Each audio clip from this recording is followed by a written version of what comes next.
tertibkan tuh semua APK, APS yang menyalahi peraturan.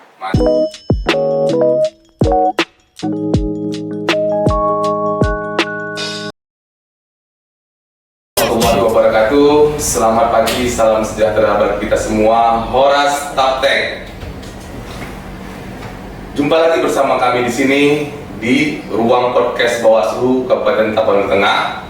Di sini kita bisa berbincang-bincang terkait pelaksanaan pemilu, terkait permasalahan pemilu dan lain-lain seputar pemilu untuk kita bedah, kita sosialisasikan di ruang podcast Bawaslu Kabupaten Tapanuli Tengah ini. Dan saat ini sudah hadir bersama kita seorang perempuan yang mungkin sudah familiar di Kabupaten Tapanuli Tengah. Siapa lagi kalau bukan Ibu Insinyur Setiawati Simanjuntak. Iya, selamat pagi Ibu. Selamat pagi Bang. Jadi ini kita ada bantu nih ya. Ke Kota Medan membeli ikan, pulangnya makan sekoteng. Ini perempuan bukan sembarang perempuan, ini perempuan pimpinan Bawaslu Taptek. Oke, cakep. Jadi gimana kabarnya Bu? Sehat Bang. Bang juga sehat kan? Alhamdulillah sehat. Jadi ini Bu, kita ini kan mau sekaligus masyarakat ini kan mau tahu nih terkait pemilu. Kemudian sampai sejauh mana pemilu di Kabupaten Tapanuli Tengah ini terlaksana.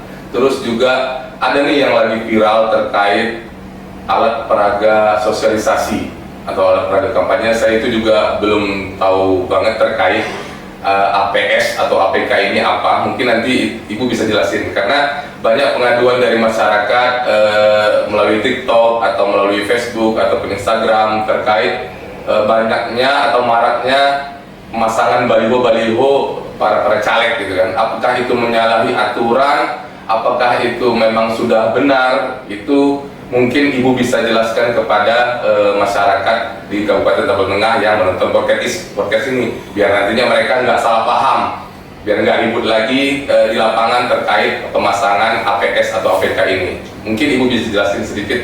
Oh iya, terima kasih ya Bang Adun. Selamat pagi. Assalamualaikum warahmatullahi wabarakatuh. Ya, salam sejahtera. Horas Taptek. Horas Bu. Iya, selamat pagi juga atau menjelang siang bagi semua atau seluruh sahabat Bawaslu di Kabupaten Tapanuli Tengah dan juga di seluruh Indonesia. Iya. Salam awas Bu ya. Iya, salam awas ya. Kita semangat hari ini. Kita mengawasi dengan gembira. Iya, benar Bu. Ya. Terkait dengan yang Bang Adun bilang tadi ya, bahwa sekarang orang pada bingung, banyak tanya, ya kan? Ibu pun lihat itu di TikTok. Bawaslu, lo ngapain aja? Iya benar. Heboh. Iya heboh. Di Taptek juga gitu. Saya kemarin turun di Kecamatan Andam Dewi, Iya. di Sokam, ya kan? Tanya tuh banyak yang stop itu ya. Ibu kan kalau nggak salah ketua Bawaslu ya 2019, Ibu Juntak ya katanya. Iya, Buset ya? Iya, Buset. Aku bilang kan singkatan Bu Setiawati. Ibu petahana dulu Bu ya. Iya. Dari mulai dulu ketua Bawaslu Kabupaten Tapanuli Tengah. Iya, periode tahun 2018 sampai 2023. Kemudian sekarang terpilih lagi untuk menduduki posisi koordinator divisi HP2H atau Hukum Pencegahan Partisipasi Masyarakat dan Hubungan Masyarakat Bu ya. Ya, alhamdulillah puji Tuhan diberi kesempatan menjabat kembali. Mantap. 2 periode. Mantap Bu. Ya. Terkait tadi yang Abang tanyakan itu, memang kita di lapangan temukan itu. Sekarang kita Bawaslu Taptek bersama dengan jajaran di bawahnya, kawan-kawan kita Panwaslu Kecamatan, saya sapa dulu ya.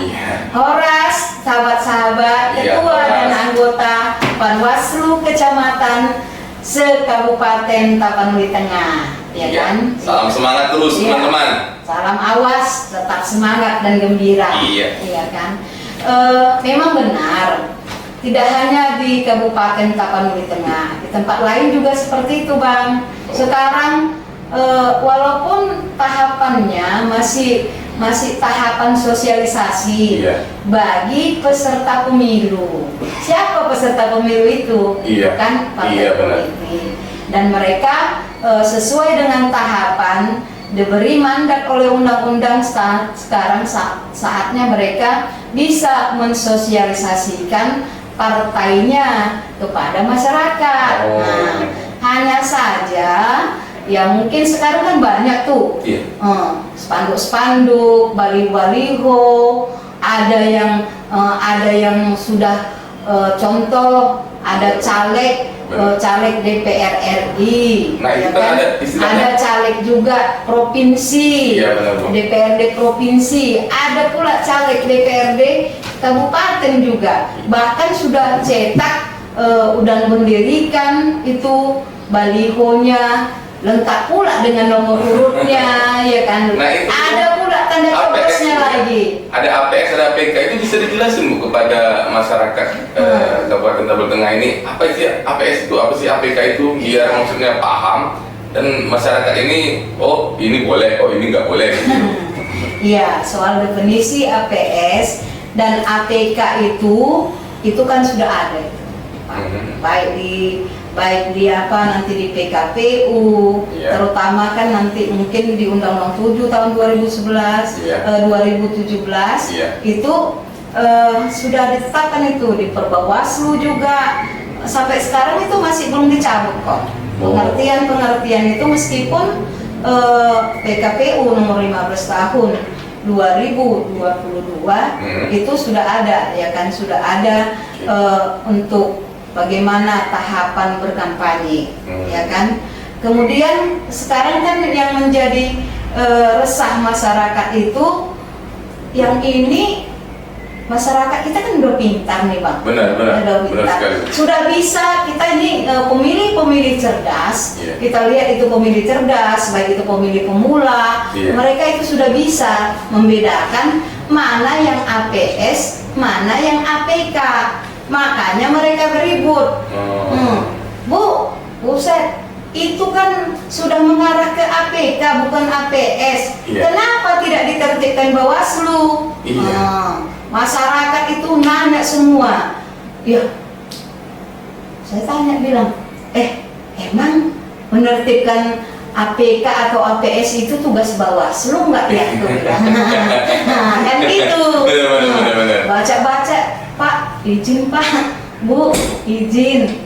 Kalau menertibkan APK itu bukanlah tugas Bawaslu dan jajaran kami. Oh gitu ya? Iya, tapi ada tapinya. Karena kami pengawas pemilu, ya, kamilah yang bertugas untuk mengawasi itu. Ya kan, untuk mengawasan itu. Kita lihat nanti, ya kita sepakat dan di pengertiannya juga bahwa menertibkan spanduk-spanduk atau poster yang berbahan spanduk ataupun baliho yang katanya alat peraga sosialisasi, tapi sudah ada foto calegnya, sudah ada nomor urut, sudah ada tanda coblos. Itu yang pertama sepakat dulu ya Bang ya. Oh itu APK ya? Yang sekarang itu kan marak ada APK, ada APS. Kan itu marak itu. Maksudnya sekarang biar masyarakat ini Bu, mana yang saya jelaskan dulu ya. Jadi kalau untuk itu sekarang banyak ya, tapi pengawas pemilu itu memang dia itu sepakat dulu, bukanlah menertibkan. Ya, pada saat tahapan sosialisasi ataupun tahapan selanjutnya. Nah, supaya nanti kawan-kawan di Panwaslu kecamatan, PKD jangan gagah-gagahan lah nurunkan spanduk itu, ini nggak salah gitu ya kan. Contoh, ini kan calon DPR RI udah ada nomor urut, ada lagi tanda coblos, ada lagi mungkin calon DPR tingkat provinsi, lengkap lagi semuanya, ya kan. Ini salah. Dia bilang turunkan katanya, ya kan. Ada juga dia bilang jangan, itu tidaklah tugas kita. Tugas pengawas pemilu itu apa? Pengawas pemilu itu itulah harus melihat, ya kan. Sekarang saya perintahkan semua jajaran untuk melihat, kemudian mencatat, mengkaji. Melihat, mencatat, mengkaji. Iya. Karena apa? Dia dikaji, ya kan, harus dikaji. Oh, baliho yang ini APS enggak. Nah, baliho yang ini APK enggak. Tempatnya diposisikan di mana? Ya kan? Kenapa? Karena kalau APK maupun APS itu kan ada aturannya. Ada aturannya. Dia tidak bisa dipasang di tempat yang umum, contohnya. Ada itu sekarang itu ya, bahkan APS itu dipasang di kuburan juga. Iya. Ada posko pemenangan dipasang di pohon, di ruang kosong, ya kan? Di sekolah pun ada, ya. Bahkan kami semalam temukan di salah satu desa di Sokam, ya, di Botop ada dibikin situ posko pemenangan, ya kan? Posko pemenangan si A, contoh seperti itu. Bahkan dia dipasang di rumah aparat kepala desa. Padahal mungkin mereka nggak tahu, tapi kan dengan euforia, semangat, dengan semangat. Saya ikut turut mensukseskan. Mudah-mudahan kalau beliau ini nanti terpilih misalnya di tingkatannya, nanti pasti akan memperhatikan desa saya. Iya, benar sekali, Bu. Jadi semangat euforia. Semangat euforia. Padahal itu sebenarnya kan itulah yang dikaji oleh pengawas pemilu. Ya kan, dikajilah. Contoh seperti tadi itu posko pemenangan itu apakah termasuk APS atau APK, kan gitu. Dan kemudian dikaji di mana dipasang, bagaimana ukurannya. Karena kan memang kalau kita mau menindak kan ada fungsi pengawas pemilu itu kan mencegah dan menindak.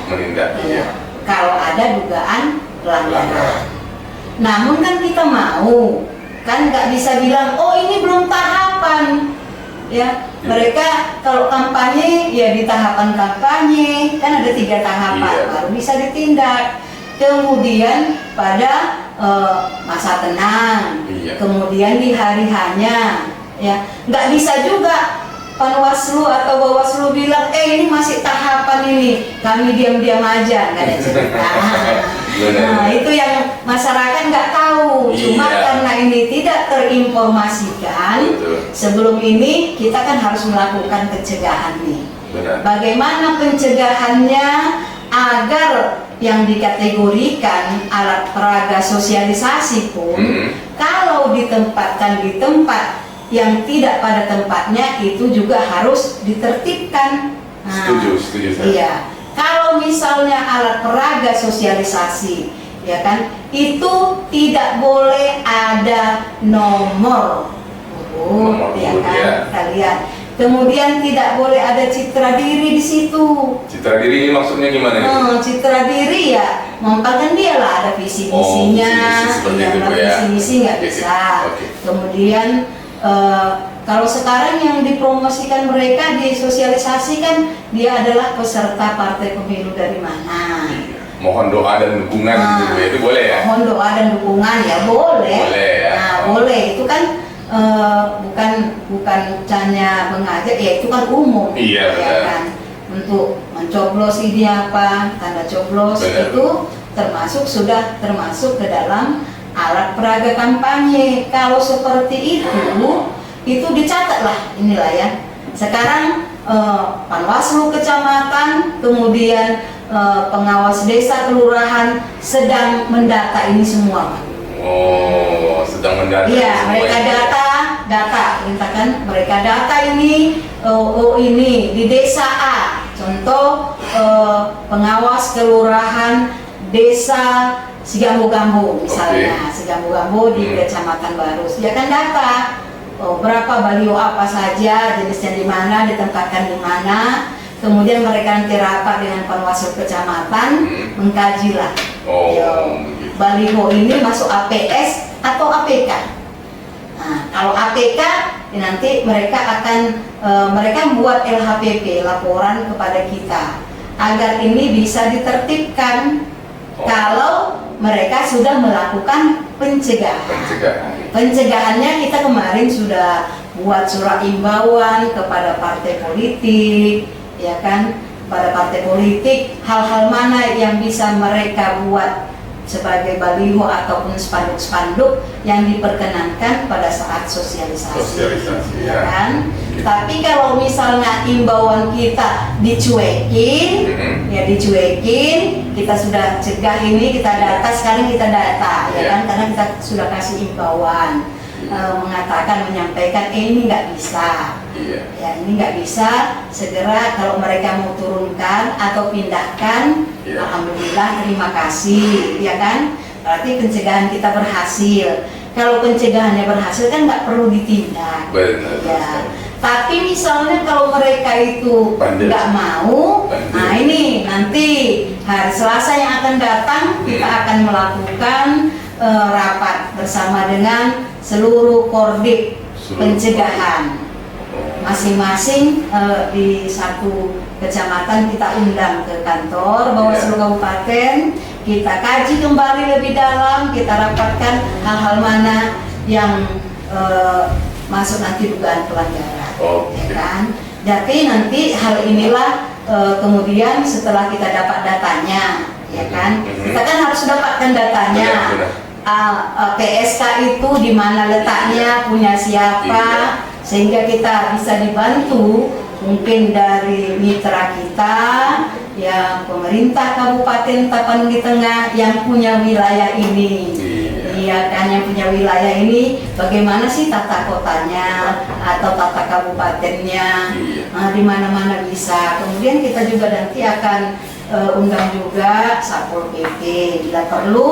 Nanti kalau mereka sudah kita surati belum juga menurunkan, menertibkannya, maka kita akan rekomendasi Bawaslu Kabupaten Tapanuli Tengah akan perintahkan dan rekomendasikan supaya Satpol PP, pemerintah daerah itu menertibkan ini. Kenapa? Supaya kita nanti pemilu ini bisa berjalan dengan damai, ya kan? Tapi kalau memang dengan berita kita ada bincang-bincang gini, terima kasih ya Bang Adung, bincang-bincang gini, masyarakat kan akan tahu. Oh iya, kami pikir Bawaslu itu tidur aja katanya. Oh paling serem lagi kemarin dibilang aku kemarin dekat makam Raja Uki. Oh ibu kan ketua Bawaslu. Iya, iya. Bawaslu kok diam-diam aja katanya gitu kan. Oh enak kali kau yang makan gaji buta, katanya pula sama aku Pak. Iya kan, makan gaji buta. Itu bilang enggak Pak, kita itu kan dibentuk berdasarkan undang-undang, kita bekerja berdasarkan undang-undang, menindak juga dengan undang-undang. Yang saya tahu, kan? Yang saya mau Bawaslu dan kita masyarakat ini, ya paling tidak itu kan mencegah lebih baik daripada mengobati. Sehingga Bawaslu Kabupaten Tapanuli Tengah sekarang sedang gerak untuk mencegah supaya nanti semua peserta pemilu, semua masyarakat merasa nyaman. Bahkan ada ini kawan-kawan LSM, wartawan sudah tanya ini, Bawaslu kok ada gerak gitu. Kita gerak Pak. Kebetulan ya sekarang kan kita karena baru terbentuk kembali, kita juga mendapat pelatihan, rakernis dan lain-lain untuk demi pemilu yang damai, demokratis, dan berintegritas di Kabupaten Tapanuli Tengah. Mudah-mudahan pemilu tahun 2024 ini nanti berjalan seperti yang kita harapkan. Kalau 2019 kita ini kan kategori masih, kalau di indeks kerawanan pemilu, ya Tapteng ini di Sumatera Utara ini termasuklah zona merah. Zona merah. Iya, zona merah karena memang terjadinya kemarin euforia banyaknya dugaan-dugaan pelanggaran untuk pemilu kita. Begitu. Jadi sebenarnya masyarakat ini biar tahu juga kan gitu kan, yang saya lihat. Ini teman-teman dari Bawaslu ini sebenarnya kerjanya itu hampir 24 jam itu. Iya. Jadi kalau dibilang teman-teman Bawaslu ini nggak kerja itu salah besar. Karena teman-teman Bawaslu ini kerjanya itu 24 jam. Terkadang jam 12 malam, jam 1 malam, jam 2 malam itu standby kalau dipanggil Bu ya. Iya, siap. Jadi sebenarnya nggak dilihat masyarakat, karena memang orang Bawaslu ini dia bukan stay misalnya di tempat lain dilihat gitu kan, dia lagi menindak atau apa seperti itu, enggak. Jadi kita ini fungsinya ini sebenarnya mengawasi dan mencegah, itu lebih ke situ, terus mensosialisasikan beberapa peraturan terkait pemilu kepada masyarakat agar lebih waspada terkait pemilihan umum di Kabupaten Tapang Tengah ini, seperti itu. Iya. Ada lagi mungkin Bu yang disampaikan? Iya, itu tadi terkait kami himbau juga, kembali kami himbau kepada semua ya sahabat Bawaslu peserta pemilu di Kabupaten Tapanuli Tengah, marilah kita taat kepada aturan.